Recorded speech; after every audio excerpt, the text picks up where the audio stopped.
Hello, everyone, and welcome to this week's edition of the Just Us Marks Wrestling Recap Show. I am the Athletic Geek, joined this week by Easy. What's up? We had a solid week of action. We have some AEW to talk about. We have a WWE pay-per-view to talk about, and we'll get right on into it. If you've never seen this show before, this is the Just Us Marks Wrestling Recap Show. I'm at Easy at All In and Starcast. We love wrestling. We love talking about pro wrestling. We love sharing our love of pro wrestling with each and every one of you out there. However, just like each and every one of you out there, we are just fans. Our opinions of that of any other fan. We avoid insider terms because we are not insiders. We are not wrestlers. We are just a bunch of marks.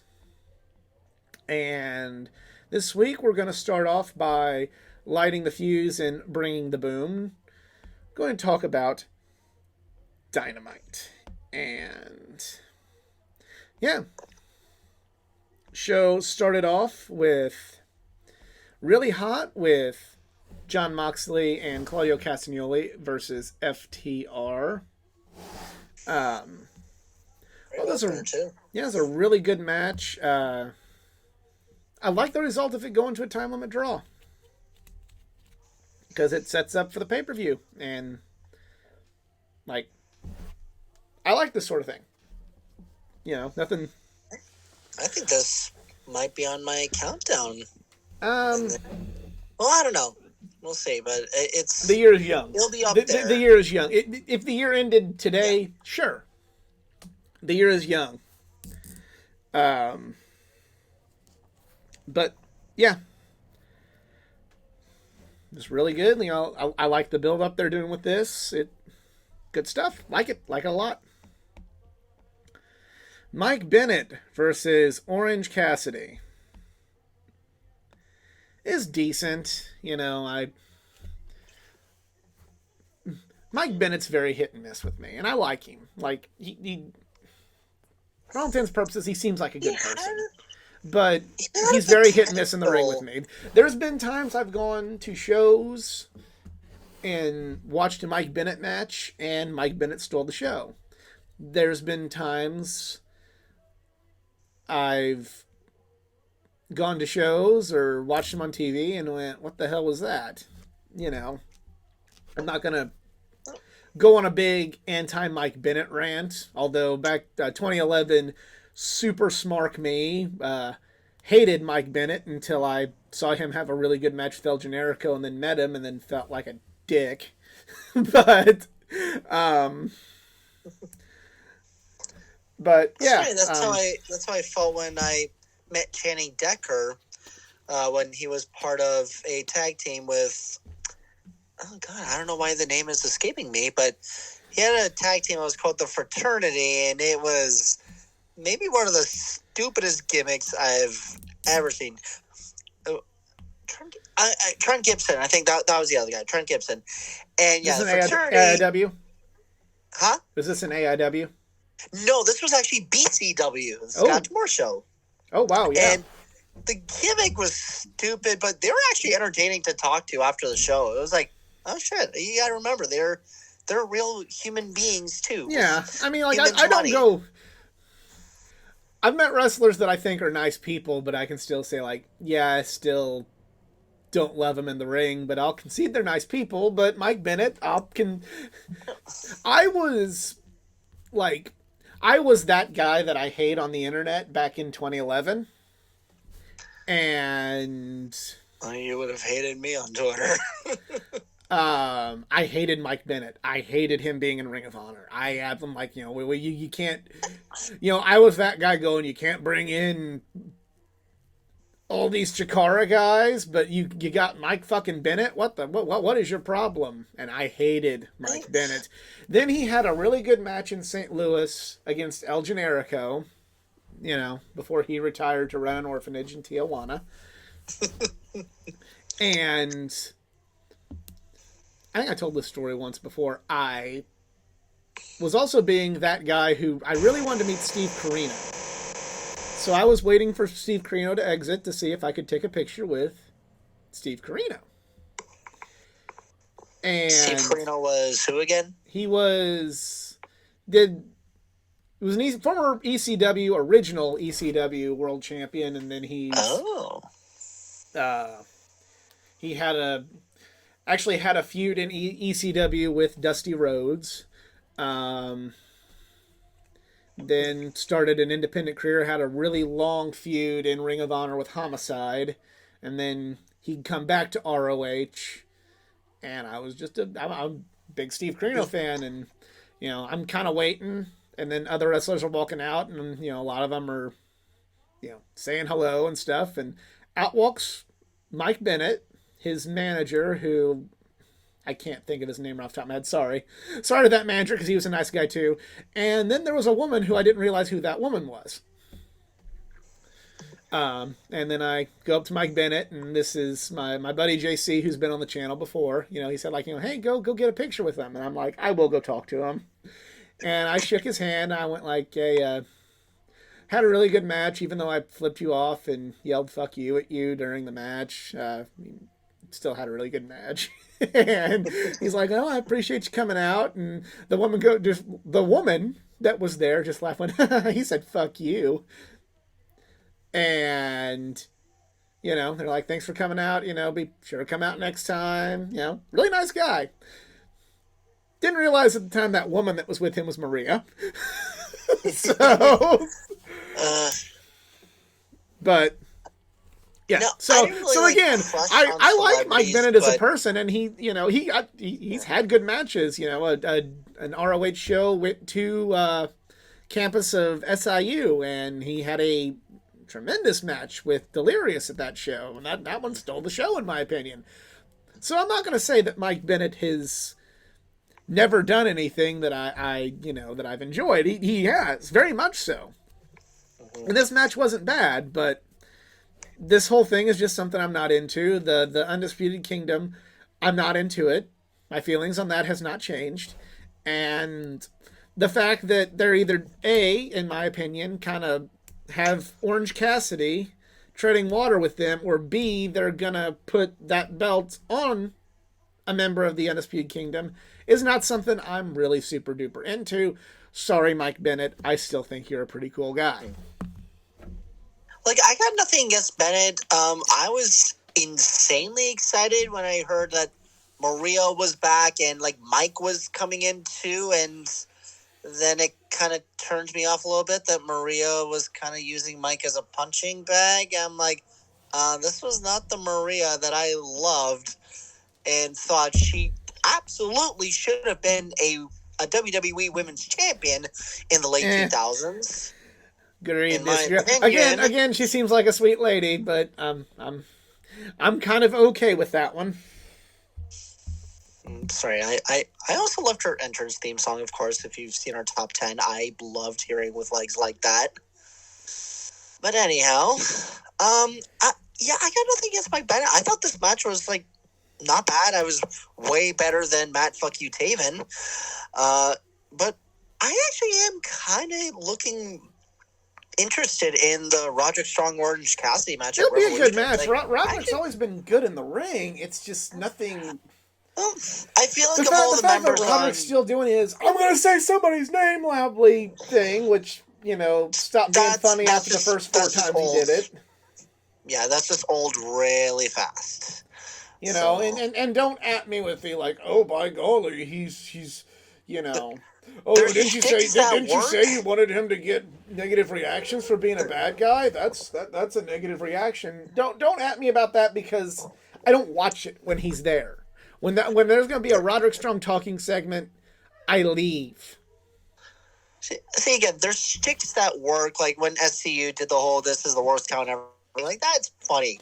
Screaming Adam a billion times is not Adam or Ishii or anything that he wants to yell. At this point, if you wanted me, because we're going to talk about this later, Wardlow, jumping ahead a little bit, did a hell of a promo. Oh, on Dynamite. I'm saving my words for later on that part. Yeah, Wardlow did that. So Roderick shouldn't be trying to do anything that's even if it's like annoying, it's still like rooted in humor. And I'm no Jim Cornette of, no funniness. Wrestling's all serious all the time, motherfucker. I'm not that guy. But I'm thinking if you wanted, talking has never been Roddy Strong's, Roderick Strong, not Roddy Piper, obviously. But talking has never been Roderick Strong's, never been anything he's ever been good at ever. But in the ring, he's great. Yeah. So, if we got more from the whole Undisputed Kingdom, like we got from Wardlow, I probably wouldn't dislike it to the point that I've disliked it so far. But again, good match. I've said this on the show before that I'm not seeing a purpose. Like, you took out MJF, Samoa Joe's champ, and now you're just like, well, we run this show and all that. It's like, okay, other than the fact that, yes, they are going after Orange Cassidy, but like for the first few while, it's like, what exactly is your purpose? I'm not seeing you go after the AEW Tag Team Championships. I'm not really seeing you go after any of the Ring of Honor tag titles because you lost that to Bullet Club Gold now. Like, if you want to actually like state your purpose that you are going to dominate like the entire world of pro wrestling, then just, again, to quote that one clip in Rick and Morty, what is my purpose? You pass butter. Sorry, I had to. Next we have. I don't see a purpose that Undisputed Kingdom's doing. It's like, oh, you have a super group. No, not really. No, this is like, this is very unsuper. The Bang Bang Scissor Gang is more super, and even that's hit and miss with me. So what does this mean? I mean, unless you're going to get the Young Bucks to join you guys, that would actually make a super group, because at least the Bucks are showing their purpose that we are the EVPs. We are going to show you that, I don't know, I'm just getting a little tired right now, but no, like, we're here to like show you our message that you don't give us any respect, we're going to fine you $1,000. I don't know, but you get my purpose. Like, yeah. There's a mission statement there. When they were borderline close to murdering Tony Schiavone it's kind of like what I said, it's why now I think the Bullet Club is the best that it's been in quite some time, because there is a mission statement with, we're going to try and kill everybody because we're pissed off Gaijin that feel like we've been overlooked. It's back, which was the original mission statement of Bullet Club, not just, we're bad guys. Baddies, and we may or may not be a ripoff of New World Order. Mm-hmm. So next up we have Daniel Garcia. Now he be facing Christian Cage for the TNT title at Revolution. Then Christian came out. Another match I'm actually looking forward to. And we found out that Daniel Garcia's father is no longer with us. Yep. They went there again. Hey, Christian, how's your ex-wife doing? Maybe I need to slide into her DMs. That's literally like the one and only clapback no one has ever thought of trying to silence Christian Cage. You're going to talk about dead fathers? Okay, let's talk about your dead marriage. Yeah. Because I have all the source material. I'm giving it to you for free. In return, just give me backstage passes to AEW.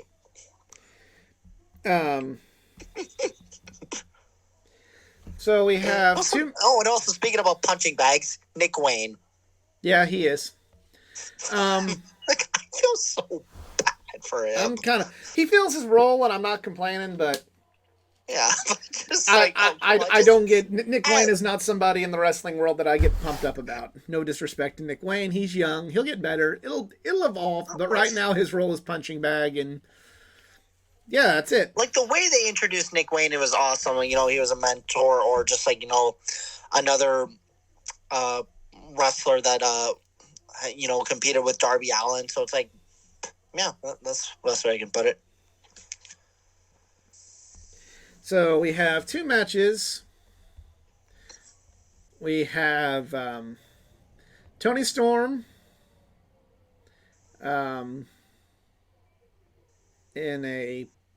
against a local talent. Was what it was. Then Deonna Purrazzo came out and wrestled Madison Rayne. It was okay. Seen better from both, but it was just kind of what it was. Yeah.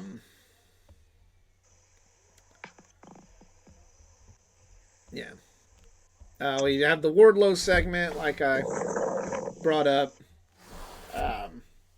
Not like the world's greatest, but like, hey, it's the best thing the Undisputed Kingdom's done so far. Was that Wardlow interview?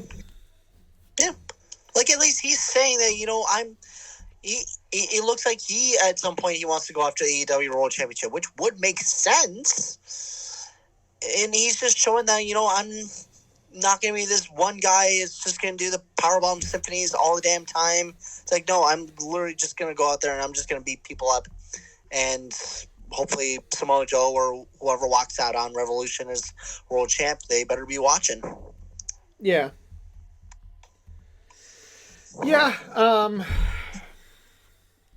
It wasn't bad. It still doesn't get me super excited about the Undisputed Kingdom, but fair play to it. Well, this at least got me pumped up for Wardlow because it's Wardlow. He's amazing.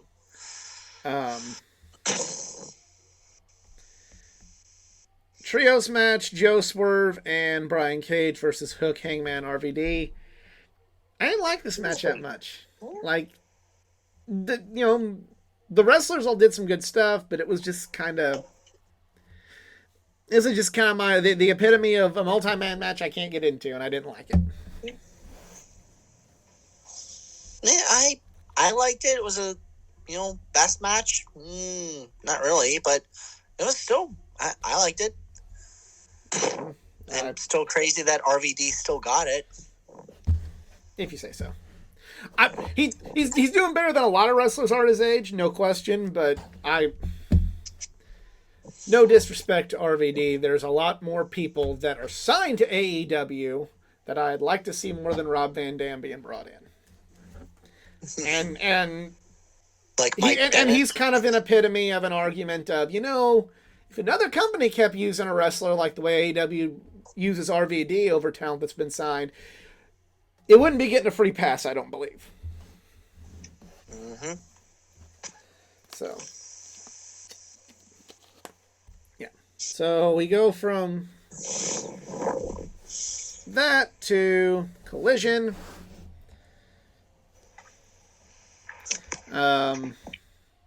Starts off with Powerhouse Hobbs versus Sammy Guevara.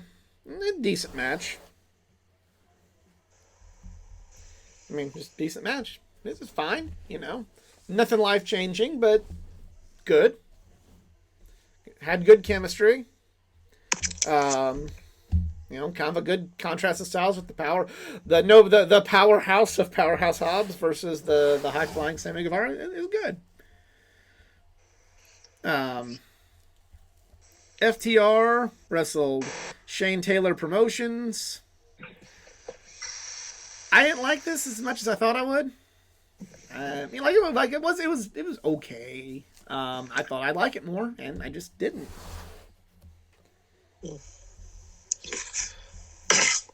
Like, I know Shane Taylor, he's got like a incredible history with Ring of Honor, but again, it's just one of those guys that's like, I can't really get into it.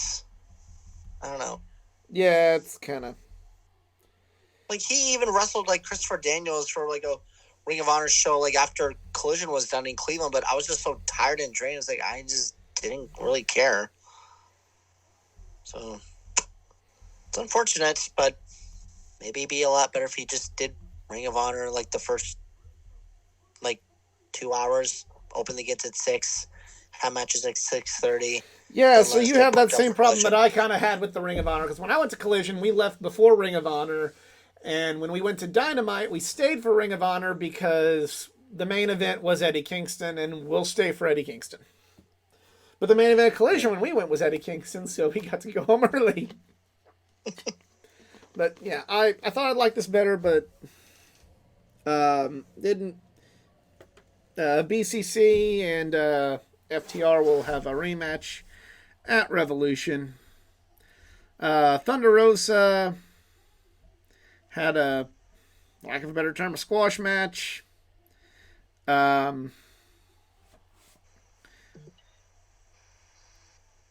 Jay White, Billy Gunn, and Colton Gunn wrestled the Iron Savages. Max Caster forgot his lines and just kind of awkwardly just stopped the rap. Oh man, Max, buddy. I saw that on Twitter. I'm like, oh, dude, like it's like he didn't even like try and get back into it. It's just got, and I'm done. So I'm just like, oh. And the match was also, oh, like it just I'm not gonna say it was a bad match, but it happened, and that's kind of like it happened. Now, speaking about unnecessary supergroups, the Bang Bang Scissor Gang. Yeah. I love the Acclaimed. Everybody loves the Acclaimed, but just this, I can't get into it. I'm sorry. Especially if you're carrying Ring of Honor belts in an AEW show and we're still launched don't get me started. We've done that rant Honor. several times. There's no need to rehash it. Go look at some of the other videos. You'll find it. Yeah. You'll find it. Brian Keith wrestled Malachi Black. Malachi Black's first singles match in AEW in quite some time. Good match. He just taking a break, or was he injured? I don't know. Or all of the above? Just was what it was. This match also kind of was what it was. Brian Keith's, okay. I'm looking forward to seeing more of him. This was a good match, but, it was okay. It was good. I almost got confused when I saw Keith out there. I'm like, damn, Keith Lee lost a lot of weight. I was like, oh, wait, Brian Keith. Never mind.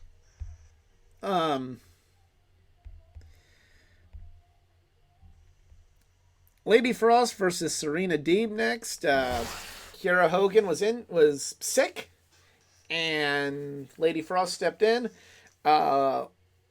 Serena Deeb's fucking awesome. Loved some of her work, and kind of, I would have liked more time for this match because I've seen at indie shows how good Lady Frost is, and again, the contrast in styles would have been great. It was still a good match, but they could have. I'm not one where it's like this match has to be 15 minutes or else it's not a good match. Like, I'm not that guy, but this is a match that could have done with a little bit more time, but still good what we saw. Love having Serena Deeb back. Finally, we get to our main event: Bryan Danielson versus Jun Akiyama, one of Eddie Kingston's heroes. And the former president of, I think it was, I just saw All Japan. Here. It was like All Japan Pro Wrestling. There we go. Danielson did a interview where he chastised Eddie Kingston, saying that he hates him because he's the epitome of wasted potential. That seems to be a lot of people's opinion on Eddie Kingston.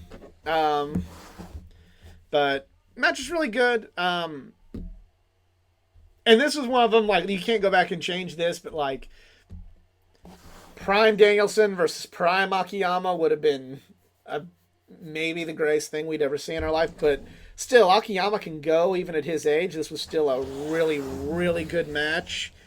I'm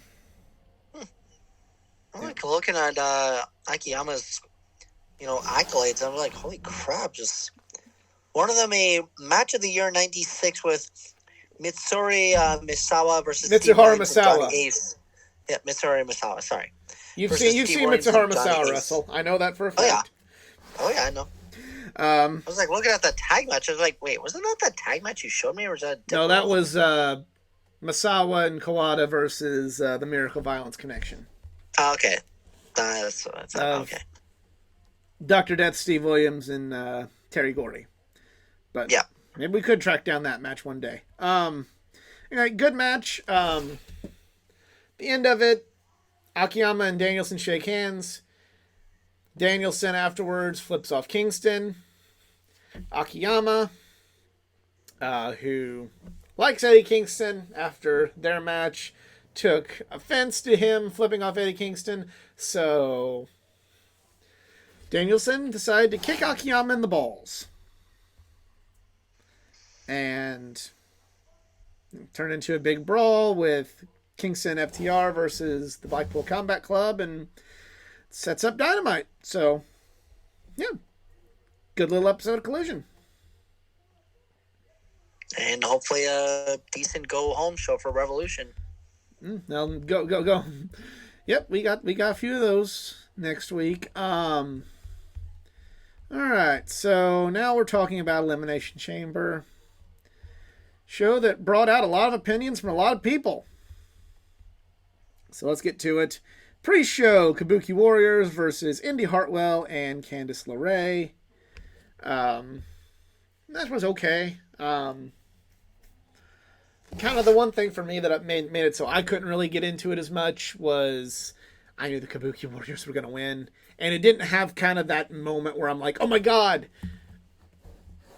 Hartwell and Candice are going to win. You know, like sometimes I always say that, you know, a hallmark of a good match is when you know what the outcome's going to be, but you forget the fact that that you know the outcome and you start believing during the match. I didn't have that I believe moment in this match.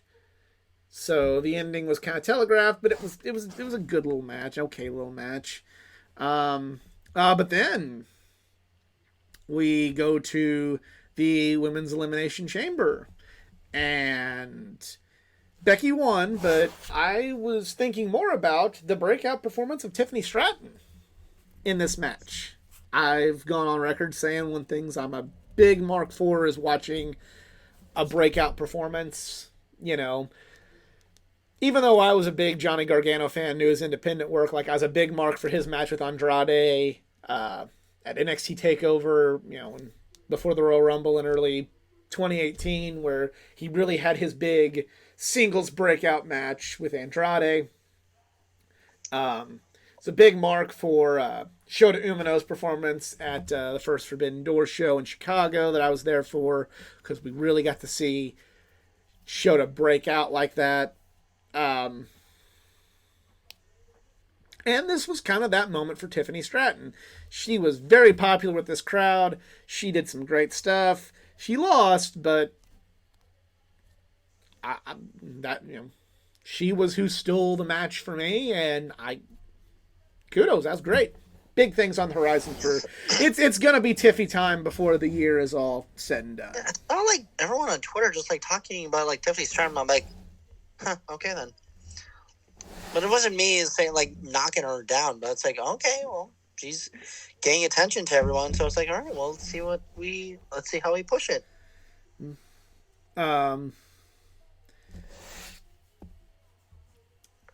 Tyler Bate and Pete Dunne wrestled the Judgment Day for the Tag Team Championship. It was a good match. Really good. I had a couple of those moments where I believed in Bate and Dunne, but I knew they weren't going to win. A lot of people are upset about this.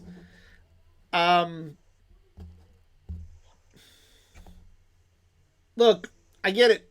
I love Tyler Bate and Pete Dunne too. It's okay to like want them to win, but the Judgment Day is going to take these into WrestleMania. They've had them for too long. They've been in the scene for too long. And whether or not you like Miz and R-Truth, I personally do. R-Truth's as popular as he's ever been. This is a shot. So yes, he may not be your cup of tea, and yes, you personally might prefer Tyler Bate and Pete Dunne or another tag team to get it. And that's perfectly acceptable, and I'm okay with that. You know, like what you like. Be into who you're into. Certainly, I like R-Truth, but I will concede that I like Bate and Dunne or DIY better than the Awesome Truth. But R-Truth's popular. You can call people that are into that whatever name you want to, but doesn't really have any relevancy. He's popular.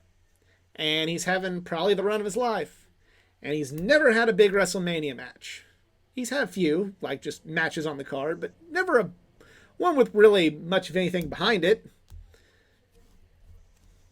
Let him have this last one. Let an underrated legend like R-Truth, but potentially have a WrestleMania moment.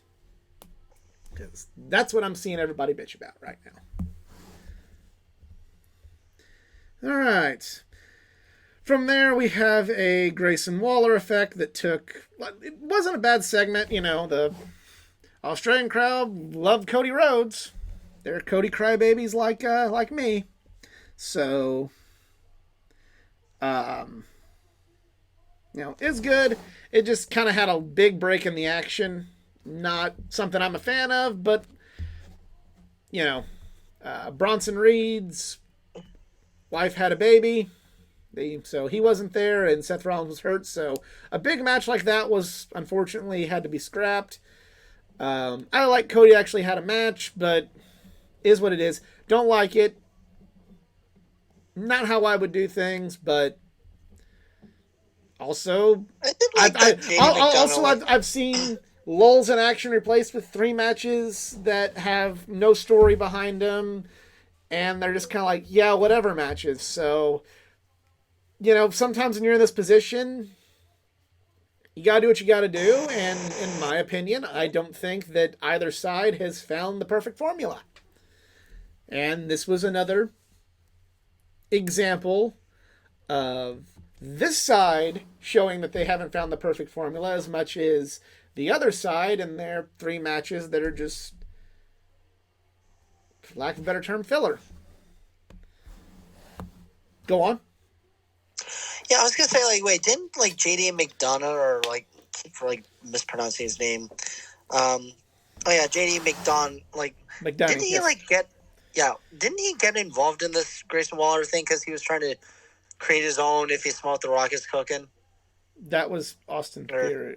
Oh, that was Austin Theory. Never mind. Sorry. Okay, I'm kind of tired right now. Yeah. But yeah, Theory trying to create his own Rock catchphrase. Yeah, you know, it kind of turned into Cody challenged The Rock, which I don't know how that's going. Just leads me to believe that Cody's still not winning at WrestleMania. So there you go. But I will give Theory credit that he was still holding onto the microphone while he was being thrown into the turnbuckle, and you can just hear him going, ah. And I just the small things like that kind of made me laugh. Yeah. So we go to the men's Money in the Bank, or Elimination Chamber. It's late for me too. I thought the men's match was really good. I'm going to make one quick little prediction here. Just like how Seth Rollins did a back-to-back defending his U.S. title and his WWE Championship at Night of Champions, I feel like the Bloodline is going to try to set something up like that with Cody fighting The Rock and Mania, and then Bloodline are going to try to screw him over by having him fight Roman right now. I feel like they're going I hope they don't. I just think Cody's going to straight up lose again, but whatever. Or get cashed in. Or if he wins, he's getting cashed. Cody Rhodes is not walking out of WrestleMania with that belt, I don't think. He's either going to lose again or Damian Priest is cashing out on him. Spoiler for my prediction when we get to that episode. But the men's money, or men's fucking did it again. Men's Elimination Chamber. I thought this was a really good match. I even saw some good stuff out of your favorite wrestler, Logan Paul. Yeah, I know. Just seeing him get RKO'd by your favorite wrestler, that was very satisfying. But he did a good job in the match. I liked his little, like, trolling that he did when he was in the chamber. I thought that was... I'm not going to say I love the guy. I'm not going to say I approve of the guy. I'm not going to say he's any of my favorite people. But judging by strictly performance in wrestling, guy's got it. And if you don't like that and want to unsubscribe, if you don't like that and you want to unsubscribe or unfollow me, there it is. There's the proverbial door. I'd rather shake hands with Matt Taven than if I have to look at Logan Paul in the eye. Dude gets it. I'll give him. I'm not. And before you fucking want to put words in my mouth, and go, you know, and other people are capable of. Never said he was the fucking best in the world. Never said I liked him more than Danielson. Never said I liked him more than Cody. Never said I liked him more than Kenny Omega. Never said I liked him more than Naito. I didn't say any of those things. I'm just saying, dude fucking gets it, and he's not terrible. So, yeah. But again, if you've heard me just say that he's good at it and you're from that section of the fan base, you've probably turned the video off and unsubscribed anyway. So, doodles. Good match. This guy right here won. Drew McIntyre setting up him and Seth, which I think's the right call with CM Punk's, there's the grave again for his WrestleMania main event. I just thought of maybe a brilliant troll move. Mania, have Seth Rollins enter first and then hit the CM Punk music. And then everyone's like, wait, he's actually here. And then it's like, nope, just play Drew McIntyre music. I could see that happening. That'd be pretty cool. Or even funnier, just play this Fire Burns AJ, and have Drew McIntyre walk in. AJ Styles showed up and beat LA Knight down with a steel chair, which leads me to believe that's not. Unfortunately, we're not going to get LA Knight versus Logan Paul for the U.S. title. I think we're going to get that's going to be your WrestleMania secondary title, multi-person kind of deal, which that's fine as long as it ends up with LA Knight, winning. I just when ladder matches were the openers. I mean, maybe it will be a ladder match. Who knows? Knowing Logan Paul and the stupid shit he wants to do, I could see him pushing for a fucking ladder match. Yeah. I like that when Money in the Bank was the opener of Mania, and I think a ladder match for any of the secondary titles. That's a great way to open up Mania. It got played out, though. It got played out when you could actually build a good storyline for the U.S. or the Intercontinental title. And then they're like, yeah, we could build up a good storyline between these two guys or these three guys for that belt. Or we could have 8 of them in a ladder match. I would rather see the good storyline more often than not, at least for one of them, than 8 guys in a ladder match. Yeah. Sorry, some people didn't get on the card. Main event time. Rhea Ripley in her home country getting a welcome like no other versus Nia Jax. Now, I am not a Nia Jax fan, but this was probably the best Nia Jax match ever. I liked her Mania 34 match, but that's just me. I did not that much. It was a good storyline, but it wasn't as good as this match. To me, anyway. Rhea showed how good she was. She helped Nia along. Nia was a good foil for Rhea going into this match. And I appreciate the fact that they actually let Rhea main event. I appreciate the fact that they built kind of the show and built this whole weekend around Rhea Ripley. I like that. I like, I wouldn't have expected that. I still don't always expect much from WWE. Everything else aside, I still don't always expect, but this time they did this right. And I am going to give them credit for doing that right. Rhea had a great match, or great match for the standard of the wrestling Nia Jax. Great match in general, in my opinion. And Rhea had a big moment celebrating with her family until some moronic fan decided to jump in the shot and try and touch Rhea. And while she was celebrating with her mom and her dad, and fan sees this, one of her other family members in security eventually pushed him out of the way. If you run across this video, fuck you. Fuck you. But other than that, great moment for Rhea being able to do this in her home country in front of her family. Awesome night for mommy. And yep, that is pretty much it for us this week. We will try and get an episode in for Revolution predictions sometime. I believe that's next week, is it not? No. I don't even know. That's how tired I am. No, Revolution's in 2 weeks. 2 weeks. So, yeah, so be normal. March 3rd. March what? March 3rd. So it is next week. Yeah, actually. February's a short month. So, yeah, we will have to get